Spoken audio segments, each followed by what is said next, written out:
Hermanos, esta es la sexta y última sesión de este curso de Caminando en Fe, o la fe que nos mueve.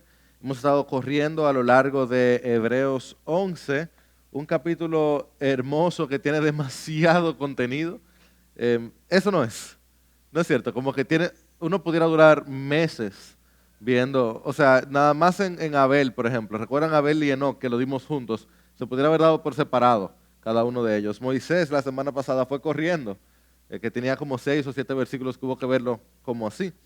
Entonces, en el día de hoy vamos a estar hablando de los resultados de la fe en la vida de 6 personas en particular y cómo se manifiestan estos resultados o cómo la fe se ve cuando actúa. Díganme, por favor, ¿qué personajes hemos visto hasta ahora? Vamos a ver 7. Díganme alguno, el primero. No, díganme uno. A ver, levántame la mano y me lo dicen en voz alta. Abraham. Vimos a Abraham. ¿Quién más hemos visto? Vimos a Abel. ¿A quién más? A Enoc. Escuché. Noé. Y de esos personajes, díganme algunas cosas que hemos visto, de cómo la fe los movió a actuar. Alguien me levanta la mano y me dice, de ellos hemos visto más. De hecho, tengo aquí al lado 3 más, vamos a borrarlo. Pero, de estos, díganme cosas que hemos visto que la fe lo haya llevado a hacer. ¿Quién me dice una? A dejar la tierra. ¿Quién me dice otra? No tiene que ser de Abel necesariamente, sino de otro más, de alguien que la fe lo haya movido a hacer algo. Mi hermano. A Noé hacer el arca, o sea, hacer un arca. ¿Qué más? ¿Quién se acuerda de algo, mi hermano? Caminar con Dios. ¿Qué más, mi hermano? Ofrecer sacrificios. Vimos por lo menos 2 personas haciendo eso, ¿cierto? ¿Qué más? Vamos a agregar aquí porque ustedes saben que esto es en vivo, entonces vamos a agregar un quinto aquí. ¿Quién me hizo un par de personajes más? Vamos a dar los 7.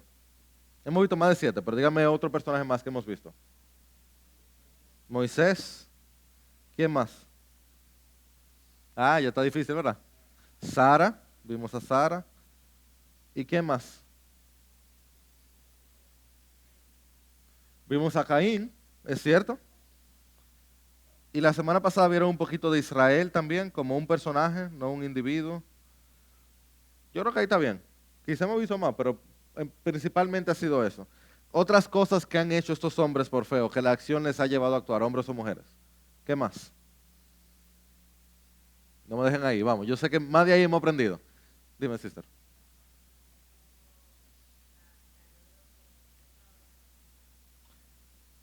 Dejar su tierra, pero en el caso de Moisés fue más que eso. Fue dejar su abolengo, su fortuna. Está mejor que abolengo. No sé, me entró Reina Valera ahí un momento. Su fortuna. Muy bien, ¿qué más? Bueno, ofrecer sacrificios que duelen. Muy bien, ¿qué más? Vimos el arca, construir el arca, ¿qué más? Caminar con... Ah, pero ¿les gustaron eso? Están ahí ya, díganme algo nuevo. Miren, yo tengo aquí que por fe algunos condenaron al mundo, ¿se recuerdan? Condenaron al mundo, su mensaje condenó al mundo. Algunos cruzaron el mar rojo, seco, por fe, ¿se acuerdan? Algunos fueron trasladados al cielo por fe. O sea, y algunos esperaban una ciudad. ¿Cuál? Todos. Pero de manera especial Abraham, Isaac y Sara. O sea que lo que yo quiero recalcar con esto, mis hermanos, es que la fe, cuando te lleva a actuar, no siempre se va a ver igual. Esa es lo increíble del cristianismo. Es tan diferente de los cultos. ¿Cómo se dice cultos? Las sectas. Las sectas es que todo el mundo se ve igual. O sea, te obligan, no quiero ofender, pero te obligan a vestirte igual, con la misma corbata, la misma camisa, el mismo sermón, Lo has notado. O sea, tú escuchas un testigo de Jehová, tú lo has escuchado casi a todos. O tú has escuchado un mormón y tú lo has escuchado casi a todos. Pero la fe genuina hace que seamos tan diferentes unos de otros y tengamos caminos tan individuales, ¿me entienden? O sea, aún en el pasaje que vamos a ver hoy, se dice que algunos por fe evitaron ser traspasados por espada, pero otros por fe fueron traspasados por espadas. O sea, por fe, algunos el Señor los llama a dejar el ministerio o algún deseo que tengan para encargarse de trabajar. Y otros por fe, el Señor los llama a dejar su trabajo secular y meterse al ministerio. Ambos actuando en fe. Por fe, algunos los llama a casarse tempranito. Y por fe, algunos lo llama a esperar. Y esta persona espera en fe, sirviendo al Señor en su soltería también. ¿Me siguen? Por fe, alguna gente ven a la persona y de inmediato, no, es que esa persona, y por fe, otra persona le tienen que moverse más cuidadosamente. En fe no significa en D, ni tampoco significa en P, ni significa en R. En fe es con ojos puestos hacia arriba, con una certeza de que Dios está adelante, con un testimonio que impacta a los que están a mi alrededor y con un entendimiento, recuerdan, de que el mundo es más, que el mundo que se ve es inferior al mundo que no se ve, pero se ven de maneras distintas. Y como vamos a ver hoy, no se ven nunca de manera perfecta. De hecho, tengo esa gráfica, pero es principalmente para la pantalla, para que veamos lo diferente que son estos personajes de fe que hemos visto: Abel, Enoc, Noé, Abraham, Sara, Isaac, Jacob, José, Moisés, Rahab, Gedeón, Barak, Samson, Jefté, David y Samuel. ¿Y dónde se encuentran en la palabra? Tan diferentes unos de otros. Y todos ahí en este salón de la fama de la fe, que como vamos a ver hoy, no es ningún salón de la fama como uno usualmente lo entiende. Porque si salón de la fama donde están los Félix Sánchez, aquí estamos nosotros, los Jairo, que no llegamos a ese salón y sin embargo están aquí en esta mención. Ahora, antes de seguir continuando entonces, otra vez, no sé si se han sentido retados a una vida de mayor fe, pero vale la pena hoy en la última noche cerrar recordando qué es la fe y cómo luce la fe.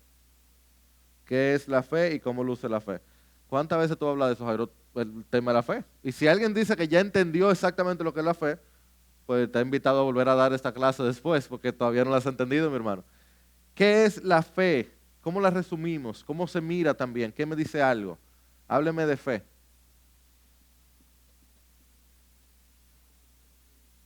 Una convicción.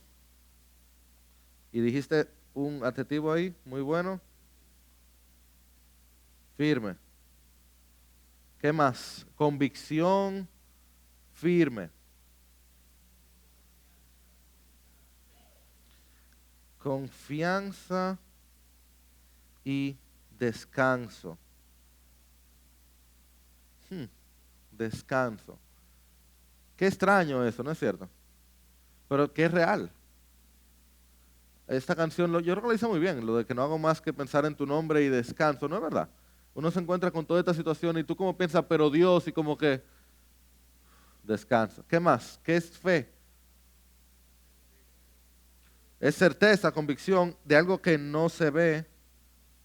Y vamos a hablar más de eso ahora en un momentito, pero es cierto, y Pablo lo dice hermosamente: si nosotros hemos esperado en Cristo solamente para esta vida, somos de todos los hombres los más dignos de lástima. Damos pena si Cristo no ha resucitado y si solamente estamos esperando, pero hay algo que no se ve en lo cual creemos. ¿Y qué más pudiéramos decir que la fe es?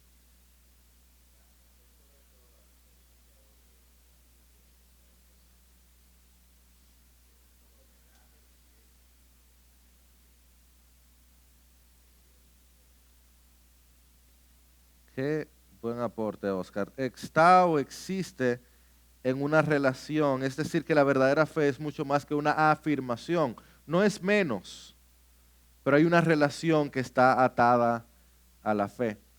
Y eso tiene que ver con el carácter de Dios y lo que Él promete también, ciertamente, porque si Dios es quien dice ser y yo le creo, yo quiero estar cerca de Él.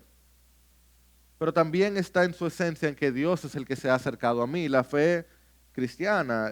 La creencia cristiana es la única donde Dios es el que se hace hombre y se acerca a nosotros. Hablamos de eso, ¿recuerdan? Entonces sí, está en el marco de una relación. Ahora, gracias Oscar, ¿cómo se mira la fe? ¿Cómo luce la fe? Bueno, vimos un grupo de cosas. La fe hace todo tipo de cosas, pero ¿qué me dice en la práctica, según lo que fuimos viendo a lo largo de estas 6 semanas? ¿Cómo se ve la fe? Hmm. Transforma mi carácter. Bueno, mi hermana se la aprendió todo. Mi carácter, mi entendimiento, discernimiento. Ustedes entienden ahí. Y mi testimonio.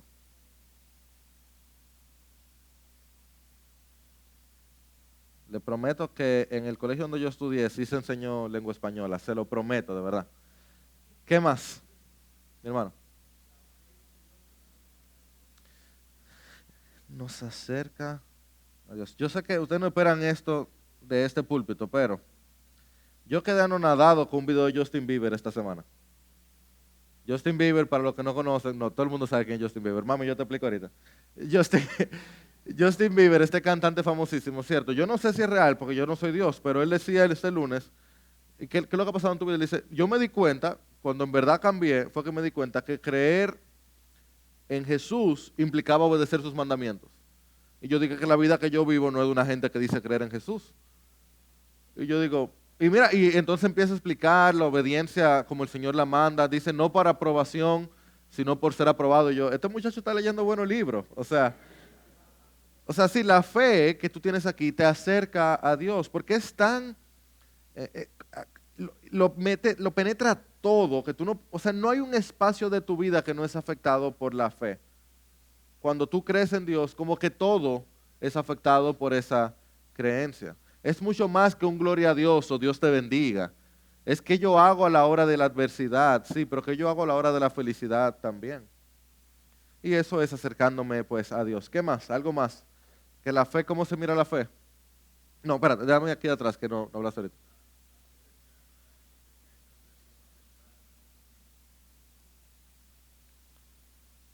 O sea que, yo no sé si te ha pasado o si has sido tú, pero tú lo has notado probablemente cuando dos o tres personas se encuentran bajo una misma situación difícil, la gran diferencia que hace la fe. Votan un grupo de gente de la oficina y hay uno que está tranquilo, pero ¿y por qué tú no estás? Bueno, que Dios tiene control. ¿Tú lo has visto? De alguna manera, quizás no es el mejor ejemplo, pero estoy seguro que te ha pasado, quizás has sido tú mismo, te chocaron en la manera que reaccionaste, te engañaron, la manera que perdonaste. La fe descansa en que Dios es fiel y así se mira. El hombre que está en fe no está preocupado. Tú no puedes preocuparte y tener fe a la misma vez. O sea, Jairo, que el que se preocupa no es cristiano. No, no, no. El que se preocupa es un cristiano que en ese momento ha quitado los ojos de Jesús y lo está viendo en las circunstancias. Yo lo hago y tú también. Alabemos juntos al Señor cuando Él nos perdona por hacerlo. Y a mí me encanta, perdón, lo traje en inglés porque los que leen inglés van a disfrutarlo más. Yo lo voy a traducir, la parte subrayada. Pero esto es del libro de la silla de plata, es el sexto libro de las crónicas de Narnia, del autor C.S. Lewis, donde están cuatro personajes están atrapados en una cueva y una bruja está tratando de hacerles creer que todo lo que ellos han vivido de Narnia es mentira, que eso que ellos han visto y han existido a través de un encanto y de la comida que le provee, lo está como envenenando para que ellos se olviden de Narnia, de la patria celestial, que es lo que Narnia representa. Y entonces le dice este personaje, Puddleglum, no sé cómo se llama en español, él le dice, suponga usted que nosotros solamente hemos soñado o nos hemos inventado todas estas cosas. Los árboles y la hierba y el sol y la luna y las estrellas y aún a Aslan, recuerdan a Aslan, el león representando a Jesús, aún a Aslan nos lo inventamos. Suponga que ese es el caso. Pues entonces lo único que puedo decir en ese caso es que las cosas inventadas parecen mucho más importantes que las cosas reales. Supongo que lo único que existe es este agujero suyo en este reino, es en este mundo. Bueno, pues me parece que ese es un mundo muy pobre. Y eso es gracioso cuando lo piensas, porque nosotros apenas seríamos bebés inventándose un juego. Pero esos cuatro bebés que están inventando este juego pueden hacer un mundo mucho mejor que lo vacío que es el mundo suyo. Y es por eso que me voy a quedar en este mundo imaginario. Yo estoy del lado de Aslan, aun si no hay un Aslan que nos guíe. Y voy a vivir como un narniano, aun si Narnia no existe. Eso es fe. Es la creencia de que hay otro mundo que existe, que yo he tenido como una probadita, un deseíto, y yo siento que es más real que esta existencia donde estoy. Eso no es. Bueno, voy a decir otra vez porque me preocupó la reacción. La fe es saber que hay otro mundo del cual apenas hemos tenido una probadita, más largo, más extenso, más glorioso, más bondadoso, más bueno, en todo el sentido de la palabra. La fe es querer vivir allá, mucho más que querer vivir de este lado. Amén. Y gloria a Dios que no es un mundo inventado. Gloria a Dios que no es un mundo inventado, es un mundo más real que este en el que vivimos. Es esa patria celestial donde estaremos por siempre. Entonces la fe tiene esa convicción, esa certeza, ese testimonio, ese entendimiento. Y se muestra en descanso, en confianza y en acciones de obediencia. Dicho todo eso entonces, los versos los que nos atañen hoy, versículo 32 hasta el 40, sí notaron que saltamos un par de personajes porque el tiempo no daba. Y de hecho, no me daba a mí, pero tampoco le dio el autor de Hebreos, porque mira lo que dice el versículo 32. ¿Qué más diré? Pues el tiempo me faltaría. Amén, hermano.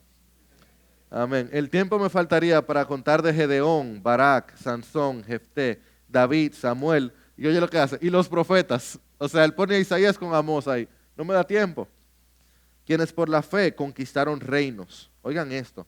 Hicieron justicia, obtuvieron promesas, cerraron bocas de leones, apagaron la violencia del fuego, escaparon del filo de la espada. ¿Cómo? ¿Por qué? Porque siendo débiles fueron hechos fuertes, fueron empoderados. Se hicieron poderosos en la guerra, pusieron en fuga a ejércitos extranjeros. Qué gloriosas verdades. Todo lo que se puede hacer por la fe. Por la fe las mujeres recibieron a sus muertos mediante la resurrección. Bendito sea Dios. Eso lo vieron una y otra vez en la palabra se vio. No lo hemos visto hoy. Dios sabrá por qué no se ve tanto hoy, pero en la palabra se ve en varias ocasiones, ¿cierto? Como la viuda de Sarepta con Eliseo y la viuda sunamita con... No, la viuda de Sarepta con Elías, la viuda sunamita con Eliseo. Y el grupazo que pasa en Mateo 27, 24, todas esas personas que resucitan también. Pero entonces, por la misma fe, oye qué bendición, otros fueron torturados. Pero también que íbamos, mi hermano, sí, por la fe, otros fueron torturados, no aceptando su liberación a fin de obtener una mejor resurrección. Y otros, por la misma fe, experimentaron insultos y azotes y hasta cadenas y prisiones. Versículo 37, fueron apedreados, aserrados, tentados, muertos a espada. Anduvieron de aquí para allá cubiertos con pieles de ovejas y de cabras, destituidos, afligidos, maltratados, oye, de los cuales el mundo no era digno. Errantes por desiertos y montañas, por cuevas y cavernas de la tierra. Y todos estos, habiendo obtenido aprobación, el resultado, por su fe, ¿qué dice? No recibieron la promesa. Porque si hemos esperado en Cristo solamente para esta vida, somos de todos los hombres los más dignos de lástima. Recuérdense que yo le comenté al principio esta enseñanza del doctor Don Carson a ese amigo, que luego de media hora quejándose le dijo, bueno mi hermano, la vida es difícil y después te mueres. Porque Dios había provisto algo mejor para nosotros a fin de que ellos no fueran hechos perfectos sin nosotros. Vimos un grupo de 6 personas y un grupo, Gedeón, Barak, Sansón, Jefté, David, Samuel y entonces este grupo de los profetas. ¿Quién me dice en qué díganme 3 cosas en las que estos hombres se parecen, que el autor lo puso todo junto? Podemos dejar a los profetas fuera si quieren, yo no creo que me va a dar tiempo. Voy a quitarlo de aquí. ¿Quién me dice 3 cosas o una cosa en las que estos hombres se parecen? ¿Qué? Ok, estuvieron en tiempos de guerra, tiempos difíciles, digámosle. Todos ellos estuvieron en tiempos difíciles, muy cierto. Que pecaron, eso lo podemos decir de todito, pero es cierto. Específicamente en este grupo hay como un patrón de pecados significativos, excepción de Barak, que también tiene pecado, pero no un pecado tan significativo, digamos, como los demás, que sepamos. ¿Qué más? Algo más en que se parezcan a esos hombres.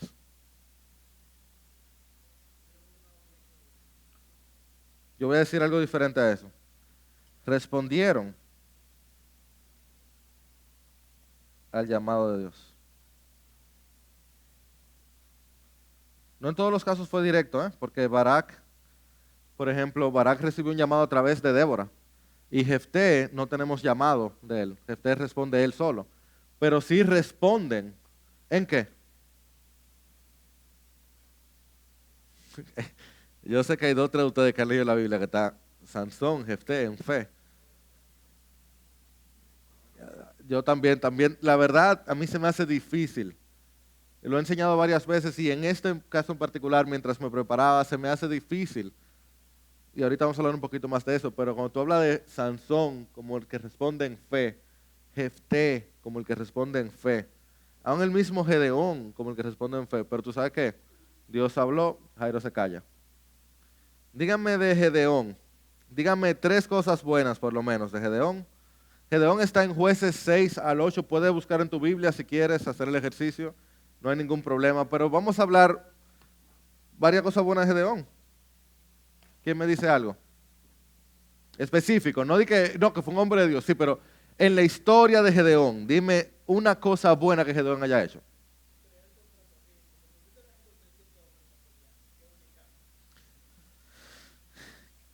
Él obedeció, él obedeció, creyendo, claro, creyéndole a Dios.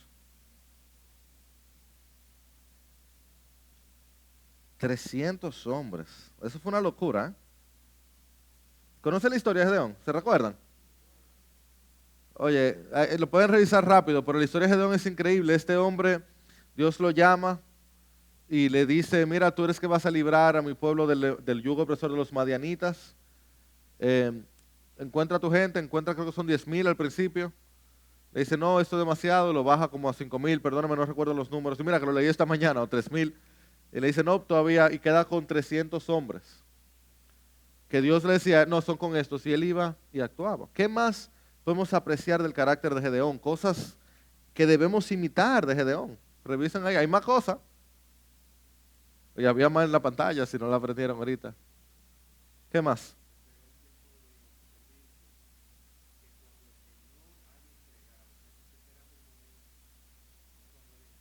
Es cierto. O sea que él tuvo fe al esperar. Es cierto. Por lo menos al principio. Él tuvo fe al esperar que Dios actuara y se moviera. ¿Qué más? Voy a ponerlo en obediencia. ¿Recuerdan la historia? Había un Baal, un ídolo, en el medio de su ciudad, y él, Gedeón decidió, no, yo voy a tumbarlo, y tumbó el ídolo, algo que la gente adoraba, incluyendo los madianitas. Y recuerdan el nombre que le pusieron a Gedeón por eso. Jerobaal, el que lucha contra Baal. O sea que él fue valiente en contra de idolatría, él esperó, él obedeció. ¿Y tú sabes qué? Te lo voy a dar la pista, pero tú lo vas a ver. Él era un adorador. O sea, él adoró constantemente. Dios se le aparece, él va y prepara un altar de adoración. Dios se le aparece más adelante. Él, en tres ocasiones diferentes, capítulos 6 y 7, Dios tiene un encuentro con él y él tiene una respuesta de adoración. Y oye, son pocas las cosas más, comillas, humillantes que adorar.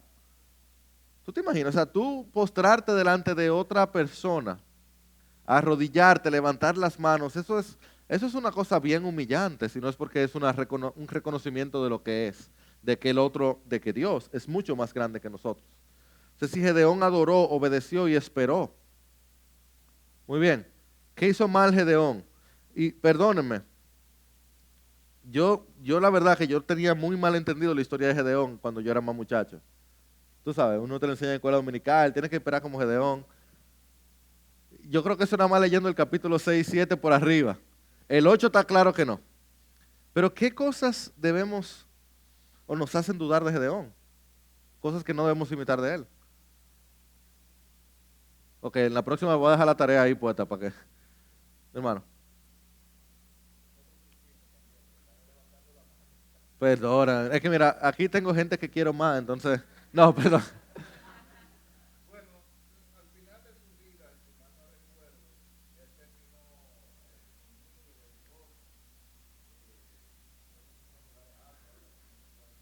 Él levantó un ídolo, tomó un efod que debía haber uno solo, él levantó un ídolo y se convirtió en el altar de adoración de todo Israel. O sea, al final de la historia de Gedeón, aquel que tumbó al Baal hizo un altar a Jerobaal. Y era el lugar donde el pueblo de Israel iba y adoraba falsamente con un efod que él construyó. ¿Qué más? Déjame ver, ya mira. ¿Alguien más de este lado? Manuel. Él puso en duda a Dios, o puso en prueba a Dios. Y uno cree que eso no es gran cosa, pero ni siquiera fue una, fueron varias. O sea, él empezó primero con una, que aparece el fuego, se lo quema, entonces dice, Señor, pero mira, si se moja el asunto, ok, no, si se queda seco, y Dios tiene gracia, pero eso te mostraba algo que vendría después, que es que la fe de Gedeón era una fe bastante fluctuante. ¿Y qué más hizo Gedeón que no debemos imitar? Ustedes han hablado mucho ya. ¿Alguien más? ¿Nadie más? Otra vez aquí, Valis. Sí, era inseguro, correcto. Y yo creo también, aunque no está tan claro en el texto, en el capítulo 8, se muestra que él era un poquito lisonjero. La manera que él le habla a los israelitas que no lucharon con él en la batalla, yo lo tengo más fresco, porque lo estuve leyendo hoy estudiando, pero la manera que él le habla a los israelitas fue una manera como tanta lisonja. Como, miren, no, ustedes saben que es Gedeón, si ustedes son, miren, lo mejor de Gedeón no se compara con lo que sobra de ustedes, y luego termina matando a un grupo de israelitas. Y es interesante, en capítulos 6 y 7, Dios está guiando a Gedeón, el Espíritu del Señor está sobre él y le va guiando en estas luchas, incluyendo, oigan, esto es una locura, Gedeón termina con 300 hombres, y uno no toma en cuenta, no son solo 300 hombres, son 300 hombres armadísimos con una trompeta y una antorcha. Con eso que Gedeón va. 300 hombres con trompeta y antorcha. Y yo sé que yo he leído, perdón, he escuchado personas que dicen, no, pero estos eran los hombres que no se agacharon a beber agua, eran hombres más valientes. Tenían trompeta y antorcha, y dice el próximo capítulo que 120,000 hombres murieron, porque Dios levantó una confusión grandísima entre los madianitas, pero no era la fuerza de Gedeón ni sus 300 hombres, fue la gracia de Dios. Y este es el mismo hombre que en el capítulo 8 decide él inventarse un plan para acabar con un par de reyes, con una venganza personal que tiene con él. Y nunca más se habla de Dios en ese capítulo, a excepción de que Gedeón los lleva en idolatría. Y de Barak, ¿qué sabemos de Barak? Lo bueno de Barak. Lo voy a dejar ahí porque está corto. Lo mejor de Barak es que este es un libertador. Y de hecho, déjame agregarlo aquí. El libro de Jueces, que es uno de los libros más complejos de toda la Biblia, tiene esta forma. Tiene un espiral descendiente donde el pueblo de Israel va cada vez peor. Es como este es el método o la manera. Capítulo 1 al 3 es como un prólogo de que Israel todavía no sale de los cananeos. Y capítulo 16 al 19 es el epílogo, que Israel es peor que los cananeos.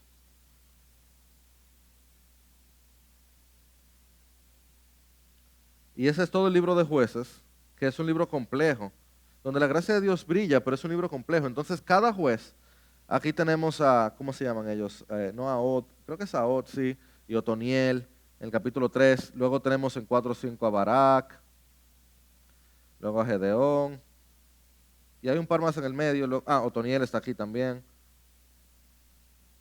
Luego tengo a Jefté, y luego el peor de todos a Sansón. Y este libro va viendo como cada vez más Israel va empeorando y te va mostrando en 7 ciclos, en 7 grupos, cómo el pueblo de Israel va empeorando hasta que llegan los últimos capítulos, que son de los capítulos más horribles de toda la literatura, no solamente de la Biblia, toda la literatura de peso. Barak entonces está como por aquí, entonces todavía no ha perdido tanto. Lo mejor que hace Barak es que él libera a los cananitas, libera a Israel de los cananitas. Y si recuerdan la historia, él lo hace. ¿Alguien tiene una idea? 1000 puntos imaginarios. ¿Quién se recuerda con cuántos hombres él lo hace? Hay una canción que se llama Ese número en razones. Con 10,000. Con 10,000 hombres, él acaba con un ejército de más de 200,000 personas. De solamente 2 tribus, de Neftalí y de Dan. Con 2 tribus, de las 12 tribus de Israel, él acaba con 10,000 hombres. Una locura. Solamente la gracia de Dios pudiera explicar eso. Por eso el capítulo 5 como una canción, un salmo, donde está Barak y Débora adorando a Dios. Pero ¿qué negativo podemos ver de la vida de Barak? Está en esta frase, que está al principio del capítulo 4. ¿A quién le dice Barak esto? Yo solo voy si tú vas conmigo. O sea, él le dice eso a Débora. Una pregunta, en el libro anterior, 10,000 puntos imaginarios, ¿quién dice eso? Yo solo voy si tú vas conmigo. 2 libros antes, perdón. Moisés. ¿A quién se lo dice? A Dios. En el libro anterior, en el libro de Josué, alguien le dice eso a Josué. ¿Quién se lo dice? A Josué alguien le dice eso, que yo voy a ir contigo. Jesús, es el ángel del Señor, ¿cierto? Le aparece a Josué y le dice, yo voy a estar contigo como estuve con Moisés, no temas que yo voy a estar contigo. Pero ahora el autor sabiamente hace un juego aquí y te dice, ¿tú ves lo que le dijo Moisés a Dios y lo que le dijo Dios a Moisés? Ahora Gedeón se lo dice a una mujer, se lo dice a Débora. Eso es complejo. Eso es complejo. O sea, no hay mención de adoración de parte de Barak cuando recibe el llamado, sino que le dice a Débora, yo voy si tú vas, si tú no vas, yo no voy. Y tú dirás, pero eso no está mal. El autor por algo me lo pone, me muestra esa inseguridad, la inseguridad de Barak. Pero ese es el mismo hombre que pelea contra 10,000 y Débora era una jueza, o sea, Débora estaba profetizando en parte del nombre de Dios. O sea, no me malinterpreten, yo no estoy diciendo que Barak no era un hombre de fe, la Biblia claramente lo establece. Yo lo que le estoy diciendo es que en un hombre de fe también puede haber inseguridad y puede haber ojos puestos en la tierra.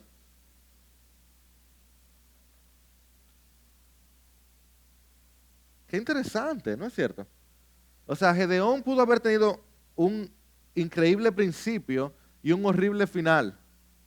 El hijo de Gedeón fue peor que él, Abimelech. De hecho, interesantemente, esas son las cosas que la Biblia hace. Gedeón lo quiere levantar como rey y él dice, no, no, no, el rey de ustedes es el Señor. Pero él le pone a su hijo, Abimelech, 16,000 puntos extras al que sepa qué significa Abimelech. Oscar, tú no cuentas. Melech. Melech. Papi es rey. O sea, él dijo que no iba a ser rey, pero le pone a su hijo el hijo del rey. Al final de su vida, como empezó, y miren, al final de la vida de Gedeón, aunque empezó súper bien, y aquí tengo el principio de Barak, al principio de su libertación, o su liberación, mejor dicho, su proceso de liberar, este hombre está poniendo los ojos abajo. Ya mostré esto. Sansón, eso ustedes lo pueden hacer solo, pero de hecho sí, me lo voy a dejar ahí. ¿Qué es lo mejor que hizo Sansón? Lo mejor que hizo Sansón lo hizo antes de morirse. Literal. Su última acción fue lo mejor que hizo Sansón en toda su vida. Muera Sansón con todos los filisteos. Y se fueron ahí los filisteos y más nunca volvieron a ser quienes eran. Bendito sea Dios. Sin la comilla, bendito sea Dios. Y también Sansón fue un hombre que genuinamente mostró la fortaleza de Dios. O sea, lo que Dios puede hacer con una gente. Mira, yo te voy a ser honesto, el cristiano que quiere trabajar para la gloria del Señor, tiene que trabajar tan duro y tan bien que la gente diga, ¿cómo tú puedes? Y tú digas, no, la fuerza del Señor, el poder del Señor. A menos traje un zoológico, yo no estoy diciendo que tú vayas y hables con los leones, pero en general, el cristiano debe tener un empoderamiento de parte del Espíritu, que su fortaleza, y también como hablamos, en medio de la ansiedad, en medio de la dificultad, en medio de la tormenta, que la gente diga, ¿y cómo es que ese tipo puede? No, que Dios está con él. Amén. O Sansón mostró eso. ¿Cómo era que él podía? No sabían. No sabían. O sea, todo el tiempo, en tres ocasiones diferentes, ¿cómo es que ese hombre puede hacer todo lo que hace? Decían los filisteos. Y la única explicación era, la fuerza del Señor estaba con él. Pero, ¿recuerdan el tipo de voto que hizo Sansón o la mamá de Sansón? ¿Cómo se llama? Voto con N. El apóstol Pablo hace un voto de ese. ¿Recuerdan? Que cuando él vuelve y dice, tengo que cumplir con mi voto. Ese es el voto nazareo o nazareno, un voto de separación ante el Señor, hizo la madre de Sansón. En ese voto implicaba que tú te ibas a abstener del vino, te ibas a abstener de tocar cosas inmundas, te ibas a abstener de las relaciones impuras y también como manifestación externa ibas a abstenerte de cortarte el cabello. Ok, Sansón empieza con una boda con vino, donde se están embriagando la gente. Sansón entonces agarra el cadáver, la quijada de qué es, del burro es, primero. La quijada del burro, o sea, él sabe que él es nazareno, y está bien, él guardó su cabello, pero termina diciendo, ¿no es cierto? O sea, lo básico del voto nazareno él no lo cumplió. Él hizo un voto, o su mamá hizo un voto que él debía cumplir. De hecho, él lo estaba cumpliendo según él, porque él tenía el pelo todavía. Y él no lo cumplió. Pero eso no es nada comparado con las diferentes mujeres con las que Sansón se acuesta, ¿no es cierto? O sea, Sansón fue genuinamente débil. Y la gente dice que fue solo Dalila. Y Dalila fue la última y la peor, pero no fue la primera. O sea, la mamá y el papá de Sansón le dicen, mira, aquí en Israel hay mujeres. Y no, yo quiero la filistina. Yo quiero la filistina, la filistea. Dicho sea de paso, ¿no sabían que Palestina fue un nombre que se puso para ofender a los judíos, que viene de filisteo? Por eso es Palestina. O sea, fue una manera de los romanos ofender a los judíos, poniéndole a la tierra de los judíos Palestina, a la tierra de los filisteos. Pero bueno, eso no viene ni aquí ni allá. El asunto con Sansón es que constantemente fue una persona inmoral a lo largo de su vida, llevado a la ira, llevado al orgullo, luchando, mató pila de gente, muchísima gente por orgullo, acostándose con mujeres, no solamente se acostaba con mujeres, sino que también eran mujeres prohibidas a los israelitas. Y sin embargo, fue este el hombre que Dios usó para liberar a Israel de los filisteos. Y Jefté, capítulo 11 y 12, él liberó a Israel de los amonitas y él en varias ocasiones, creo que en 3 ocasiones en 2 capítulos, él hace todo una alabanza al Señor. Él establece el señorío, él reconoce el señorío de Dios. Y los amonitas decían, es que ustedes los israelitas vinieron y nos robaron la tierra. ¿Se recuerdan que Dios le había dicho a Israel que desapareciera todos los pueblos de Canaán? Y recuerdan que Israel no lo hizo. Pues ellos se pasaron la vida teniendo problemas con ellos hasta el sol de hoy, porque no desaparecieron los pueblos como Dios había ordenado. Y los amonitas decían, es que tu gente vino y nos robó esto. Y Jefté decía, no, el Señor vino con grandes milagros, con grandes portentos, declarando que esta tierra era nuestra. No fue que a mí se me ocurrió, es que se abrió el mar, es que había una columna de fuego. Bendito sea Dios que Jefté pudo reconocer eso. Y sin embargo, Jefté fue un hombre elegido por el pueblo. Si no conoces la historia, Jefté era una persona, era un medio hijo, medio bastardo. Hijo de una persona no tan diferente a como le pasó a Isaac con Ismael. Esta persona no era querida por sus hermanos, lo sacan de Israel, pero él era un buen guerrero. Cuando se arma el lío con los amonitas, le dicen, vuelve. Y son ellos los que levantan a Jefté como juez. Y este era un hombre bastante indigno en su comportamiento y se juntaba con indignos porque disfrutaba su compañía. Lo que sea que signifique eso, imagínate, era igual o peor.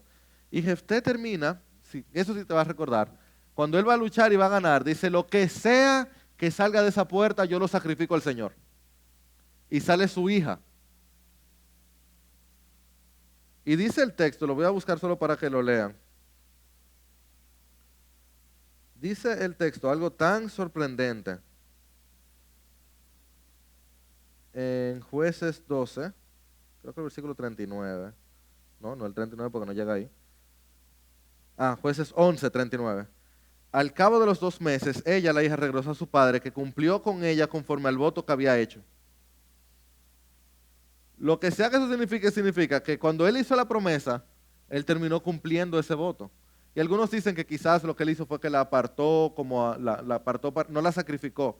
Yo no creo que eso es lo que el texto está apuntando, porque dice el próximo versículo: se hizo costumbre en Israel que de año en año las hijas de Israel fueran 4 días en el año a conmemorar a la hija de Jefté. O sea, fue un suceso que todo el mundo recordaba. Y este fue el hombre que Dios usó para liberar a Israel. Un hombre que fue tan irracional que ni siquiera entendía cómo era la adoración a Dios. Porque yo te aseguro, brother, si tú conoces el carácter de Dios, te metiste en lío, pero no sacrifiques a tu hija. ¿En qué momento Dios te ha pedido que sacrifiques a tus hijos en el fuego como ofrenda? Pero él lo hizo. De David podemos decir maravillas. Empieza con Goliat, ¿no es cierto? Este adorador, escritor de casi la mitad de los salmos que tenemos en la palabra. Y no solo eso, sino que oigan, la vida de David era una vida de adoración. Constantemente este hombre se postraba en adoración delante del Dios de la palabra. Y este hombre soportó el desierto. Yo no sé si hemos tomado eso en cuenta, pero David inicia con sus hermanos, los 6. Dice, no, queda otro. O sea, ya tú sabes cómo lo tenían en mente. Queda otro. Va todo el mundo a la guerra y él le toca llevar los panes y la comida porque no lo pueden. El hombre gana contra Goliat, este gigante de 3 metros de altura, lo vence, lo decapita y luego vuelve al anonimato. Saúl lo llama para que toque el arpa. Espero que el arca no. Y pasa todo este proceso y David, sin culpa alguna, empieza a ser perseguido por Saúl. Y David soporta todo eso con cánticos de adoración tras adoración. Yo no sé cuántos salmos escribió David cuando estaba desterrado y sufriendo. Y en fe David no mata a Saúl. En 2 ocasiones lo tiene aquí. Y por fe, en fe, diciendo, no, es que yo confío en las promesas de Dios. Él sabía que Dios lo había nombrado rey ya, ¿recuerdan? Tomen eso en cuenta. Es en 1 Samuel 16 que David es nombrado rey. 17 él pelea con Salomón. No es hasta 2 de Samuel que él llega a reinar. O sea, pasan años y años, él sabiendo que él era el rey ungido por Dios, y él en fe espera. ¿Recuerdan? Él estaba en la dirección de Dios, él estaba en el camino de Dios, y él estaba esperando el tiempo de Dios. Pero David, ustedes saben de Betsabé, y en su ímpetu, en varias ocasiones, él casi comete errores por su ímpetu. Y de hecho, en 2 de Samuel 7 tenemos esta hermosura donde David quiere hacer el templo y Dios le dice, tú has derramado demasiada sangre. Y si Dios le dice eso, es que no todas las guerras de David, también le dice demasiada sangre y también el pecado de la mujer de Urías, pero David derramó sangre de más, lo que sea que eso se haya visto. Pero este es el paragón del hombre conforme al corazón de Dios. ¿Me siguen? Yo espero que no, porque yo no me sigo, yo no entiendo. Y de Samuel, este profeta constante, este sacerdote desde pequeño que ungió al rey, que no temió al rey que él ungió, y que luego se la pasaba llorando por Saúl, y Dios le dice, deja, ya pasó. Y 1 Samuel 8 es uno de los capítulos para mí más tristes del Antiguo Testamento, ¿lo recuerdan? Se lo voy a leer rápido, por lo menos a revisarlo rápido. Miren lo que pasa en 1 Samuel 8. Cuando Samuel ya era viejo, puso a sus hijos como jueces sobre Israel. Primero. ¿Qué hace Samuel poniendo hijos como jueces? ¿No era Dios que elegía a los jueces?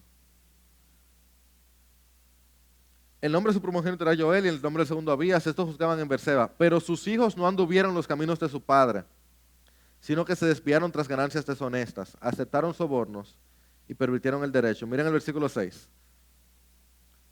Versículo 4. Y le dijeron, mira, has envejecido y tus hijos no andan en tu camino. Ahora pues, danos un rey. ¿Se habían hecho esa conexión antes? La petición de Israel de tener un juez estaba directamente relacionada al fracaso de Samuel como padre. No como profeta y no como juez. Excelente profeta, increíble juez, terrible padre. ¿Ustedes ven lo importante de mantener lo primero, lo central? De darnos, entregarnos por nuestras familias, cueste lo que cueste. Porque Samuel pudo perfectamente ungir a David y liberó a Israel, mira. Excelente trabajo hizo. Y sin embargo, por su falta como padre, Israel pidió un rey. Y ahí entra Saúl. ¿Lo notan? Por eso para mí este capítulo es tan triste. Un hombre como Samuel, aunque siendo franco, él aprendió a ser padre ¿de quién? De Elí. ¿Y qué se decía de los hijos de Elí? Lo mismo. Y Samuel fue como el padre de David, o quien enseñó a David. ¿Y qué pasó con David y sus hijos también? Y de los profetas podemos decir maravillas. Creo que no tengo nada de tiempo ya, tengo que correr. Podemos decir maravillas y podemos decir dolores. A veces claros, a veces no. Tú sabes, yo me enteré hoy, me recordé hoy porque cuando lo estaba leyendo me di cuenta que ya lo había puesto una nota. Natán, el profeta que bendice a David, el profeta que también salva a David de su pecado, en el sentido que es quien lo confronta. ¿Recuerdan? 2 Samuel 12, que David se quedó callado contra su pecado, contra Urías y la mujer Betsabé, y Natán viene y le da esta profecía, esta historia. ¿Recuerdan? Muy bien.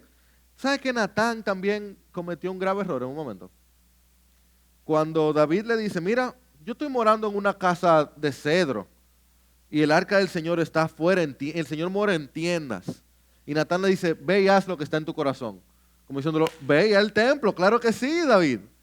Próximo versículo, el Señor fue donde Natán y le dijo, David no construirá el templo. O sea, el profeta Natán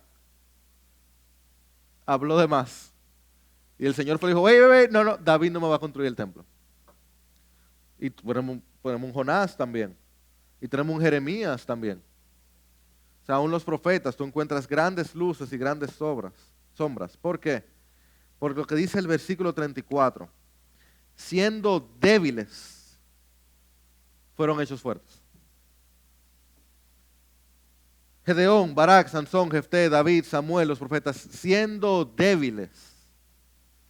Y ese es el común denominador de estos hombres de Dios que están ahí. Eran hombres débiles que fueron hechos fuertes por el poder de Dios, por el poder del Espíritu Santo. La razón, yo creo, estoy convencido, por la que este autor me trae a estos hombres en vez de seguir trayéndome los mejores ejemplos, es porque él sabía que tú y yo íbamos a leer esta carta y tú y yo no le llegábamos a Moisés.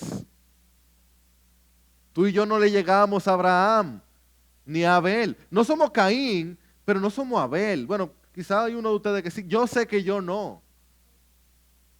Entonces el autor de Hebreos lo que hace me dice, Jairo, yo no sé si tú vas a llegar a nivel de Abel. Brother, tú le llegas a Jefté. Tú puedes alcanzar aunque sea a David. David, el gran rey. Sí, David, el del gran pecado. Increíble, como que cada vez que uno habla de David hay que poner un asterisco. Eso no es. Casi cada vez que uno piensa en David, uno como que le pone un asterisco. David, el gran rey, asterisco. Pero hay que recordar, y de hecho en Crónicas lo hace varias veces, que le pone el asterisco de este que habla bien de él. Entonces, yo creo que lo que el autor de Hebreos nos está haciendo es, después de que te presenté a todos estos grandes hombres de Dios, recuerda quiénes eran. Eran hombres débiles, que empezaron bien y algunos se equivocaron más para adelante. Y yo pienso hoy, yo no sé si dejar esto para el video, pero, y quizás algunos no lo entiendan completamente, pero la bendición tan grande que el Señor hizo en Estados Unidos hace 30 años, con grandes hombres de Dios que se pararon en la brecha entre el liberalismo y lo que en su momento era un buen fundamentalismo, la convicción de que la Biblia es la palabra de Dios. Muchos de esos hombres hoy están tan desviados.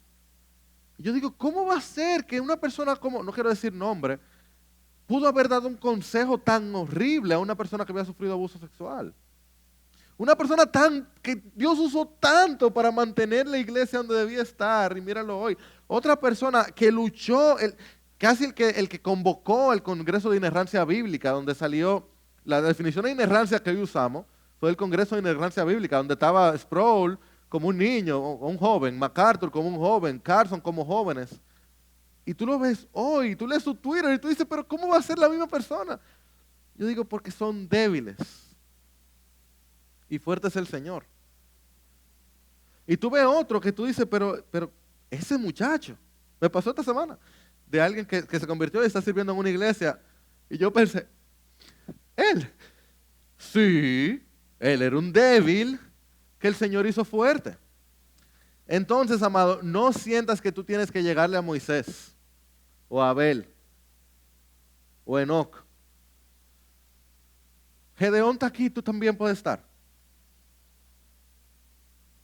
O, como dice Pablo en 1 Corintios, uno de mis pasajes favoritos de la Biblia, consideren, hermanos, su llamamiento. Mírense, miren para adentro, miren para arriba, consideren su llamamiento. No hubo muchos sabios conforme a la carne, ni muchos poderosos, ni muchos nobles, sino que Dios ha escogido el ¿qué? Lo necio del mundo para avergonzar a los sabios. Y Dios ha escogido el ¿qué? Lo débil del mundo para avergonzar a los que es fuerte. También Dios ha escogido lo vil y lo despreciado del mundo, lo que no es, para anular lo que es. ¿Para qué? Para que nadie se jacte delante de Dios. Y termina entonces, pero por obra suya, bendito sea el Señor, están ustedes en Cristo Jesús, el cual se hizo para nosotros sabiduría de Dios y justificación, santificación y redención, para que tal como está escrito, el que se gloríe, que se gloríe en el Señor. Tú miras para la derecha y te vas a ahogar, porque el que está a tu derecha se va a equivocar. El que está a tu izquierda va a pecar. El que tú admiras, si miras un chingo, si miras un medio en diagonal hacia arriba, también va a pecar y va a fallar, porque la gloria es de el Señor. El único que hace esas obras potentosas es aquel es el cual es digno de que depositemos nuestra fe. Porque por algo la palabra claramente enseña, maldito el hombre que confía en otro hombre. ¿Significa que tú no puedes confiar? No, mi hermano, claro que sí. O sea, no oramos ahorita por santidad, por los líderes y salud. Yo entiendo delante del Señor, yo no tengo nada que estoy escondiendo, estoy tratando de caminar una vida en integridad. Pero yo sé, porque sé que si David cayó, yo puedo caer también. Que el Señor me guarde y me mate antes. Y di tú también lo mismo. Pero entonces, ¿qué es lo que yo soy? Un débil, un necio. Y tú también. O por lo menos la mayoría de nosotros. Hay 2 o 3, porque dice aquí, no muchos poderosos ni muchos nobles. O sea que hay 2 o 3 poderosos y nobles. Está bien. Yo sé que mi debilidad es que el Señor se hace grande. Entonces, si la Biblia no esconde las debilidades de sus héroes, ¿por qué nosotros lo hacemos? Y no tengo tiempo para tomarla. Pero ¿tú han pensado en esto? O sea, la Biblia claramente enseña la debilidad de sus héroes. ¿Por qué nosotros andamos escondiéndolas? Uno quiere quitarle el asterisco a David. Uno como Jairo dice, no, es que Sansón no puede estar ahí. Pero es que la Biblia no lo esconde. ¿Y por qué nosotros escondemos la nuestra también? ¿Habías pensado en eso? ¿Por qué escondemos nuestras debilidades? O sea, ¿quién te ha dicho a ti que a la iglesia tú tienes que venir con tu mejor ropa y con tu mejor cara y con tu mejor actitud? O sea, sí, haz el esfuerzo. Pero esto es un hospital. Este es un hospital para recibirnos, para amarnos a pesar de. Porque la única garantía, además de la muerte, es que hay pecado de este lado de la muerte. Y por tanto, el que está a tu derecha y el que está a tu izquierda está necesitando perdón y misericordia. Y tú sabes que si está en Cristo, está gozoso de expresarte su perdón y de darte misericordia. Y no siempre, porque a veces uno se equivoca. Tú sabes lo que uno hace. Uno le pide perdón al Señor, le dice, Señor, ayúdame a amar, a pesar de mí, en vez de esconder nuestra debilidad. O como dijo Juan Calvino, en cada santo siempre, comentando este pasaje, en cada santo siempre hay algo que puede encontrar reprensible. Sin embargo, aunque la fe sea imperfecta e incompleta, no deja de ser aprobada por Dios. No hay razón por la cual una falta debe apartarnos de nuestra labor o desanimarnos, dado que o siempre que estemos andando por fe en la carrera de nuestro llamamiento. ¿Qué es lo que está diciendo aquí Juan Calvino? Que la fe, por ser débil, no deja de ser fe. Por ser incompleta, no deja de ser fe. Porque lo más valioso no es el tamaño de mi fe, sino el lugar en que está depositada mi fe.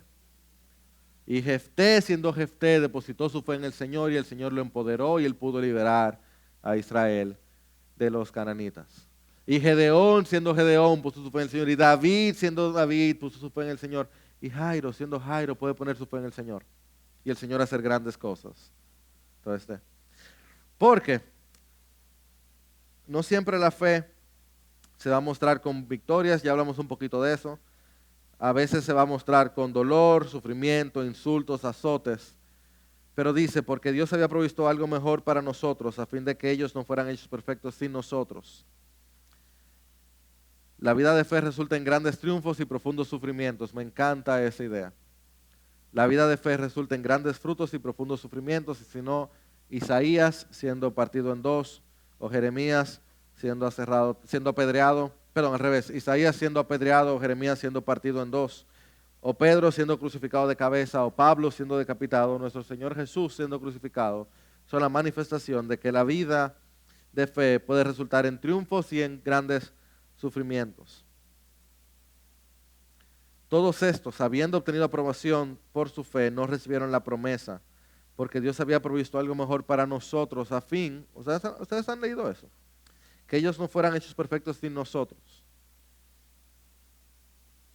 En el cielo, Jeremías ahí, ya con su cuerpo arreglado, va a decir, mira, tú y yo estamos en el mismo sitio. O sea, Jefté y Gedeón, sí, pero también Abraham, Isaac, Israel. Ellos no llegaron a un nivel más alto que el que tú vas a llegar. Nadie llegó antes al cielo. Entramos juntos. Entramos juntos. Somos hechos perfectos todos juntos. El Miguel Núñez de la IBI y el Jairo Nanún de la IBI y todo lo que está en el medio, entramos juntos. Somos hechos perfectos por Cristo Jesús. Y eso de toda la historia, de todas las iglesias, de todos los siglos. Entramos todos juntos por el sacrificio de Jesús que nos hace perfectos. Eso es cierto para ti y para mí. Eso fue cierto para Abraham y para Abel y para Enoc, que caminó con Dios. Porque al final, yo no sé si tú habías notado esto, porque es que uno hace, los capítulos y versículos a veces no hacen daño. Tú acabas Hebreos 11 con todo este listado de grandes hombres de la fe y el resultado de esa fe. Y dice, por tanto, el capítulo 12, pero que eso está ahí al lado. No hay un 12 en el autor original. Por tanto, puesto que tenemos en derredor nuestra tan grande nube de testigos, todos esos hombres que hemos hablado, despojémonos también de todo peso y del pecado que tan fácilmente nos envuelve y corramos con paciencia la carrera que tenemos por delante.